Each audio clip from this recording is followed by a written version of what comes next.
एक ही बार, इससे पहले कभी नहीं। रामायण में जहां जहां एक बार शब्द आया वहां कोई घटना घट गई। भागवत जी में जहां एकदा शब्द आया वहां भी कोई घटना घट गई। रामायण में एक बार त्रेता जुग माई शंभु गए कुंभजर सिपाही, वहां एक बार आया। क्या हुआ? सती मैया ने परीक्षा ले डाली, सो जल करके खत्म हो गई। एक बार भूपति मन माही भई गिलान मोरे सुतनाई, वहां भी एक बार शब्द आया। एक बार ने शब्द ऐसा आया कि उसने भगवान को प्रकट कर दिया।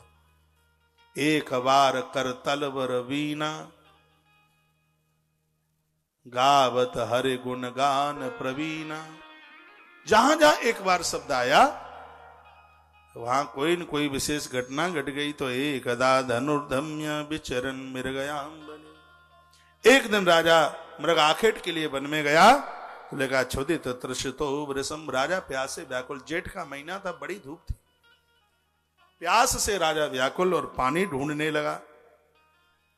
तो देखते देखते उन्हें एक आश्रम दिखाई दे गया, और जैसे ही आश्रम में प्रवेश किया तो ददर्शम मुनिमासीनम शांतम मीलित लोचनम, ददर्श मुनिमासीनम शांतम मीलित लोचनम। लोचनम मीलित, मीलित कहते हैं बंद करना। वह अपनी आंखों को बंद किए हुए बैठे थे, यानी आंखों को मूंद कर। मीलित यानी मूंद, मूंदना शब्द देसी शब्द है। कहते नहीं थे पहले, अरे भैया वो तो सिगरने देख के अपनी आंख ने मूंद ले यानी बंद कर ले। मीलितम लोचनम, आंखें बंद किए हुए वो महात्मा ध्यान में बैठे हुए थे, और इतने में राजा पहुंच गया अंदर। और याद रखिएगा, जब जब समाज ने साधुओं से आदर चाहा, माता पिता से, बड़े बुजुर्गों से सम्मान चाहा, उस समय समाज का पतन हो गया। वृद्धों से सम्मान चाहा नहीं जाता, वृद्धों को सम्मान दिया जाता है। गुरुजनों से सम्मान चाहा नहीं जाता, गुरुजनों को तो सम्मान दिया जाता है। परीक्षित राजा ने कहा, ए बाबा मुझे देख करके तू आंखें बंद करके बैठ गया,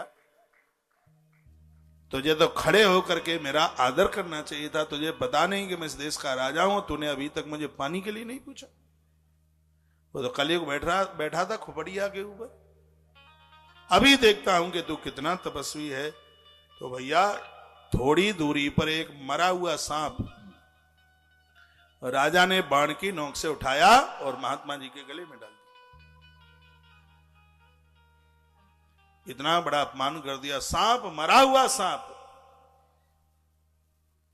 मृत सांप कंठ में डाला। श्री राधे, साधु की आंखें बंद थी, महात्मा के तो नेत्र बंद थे, बिल्कुल भी कुछ नहीं बोले वो। आज गिर गुहाओं से, गिर कंदराओं से गाय निकल करके आ गई, गायों की आंख में आंसू थे। एक बहुत बड़ी अनहोनी हो गई।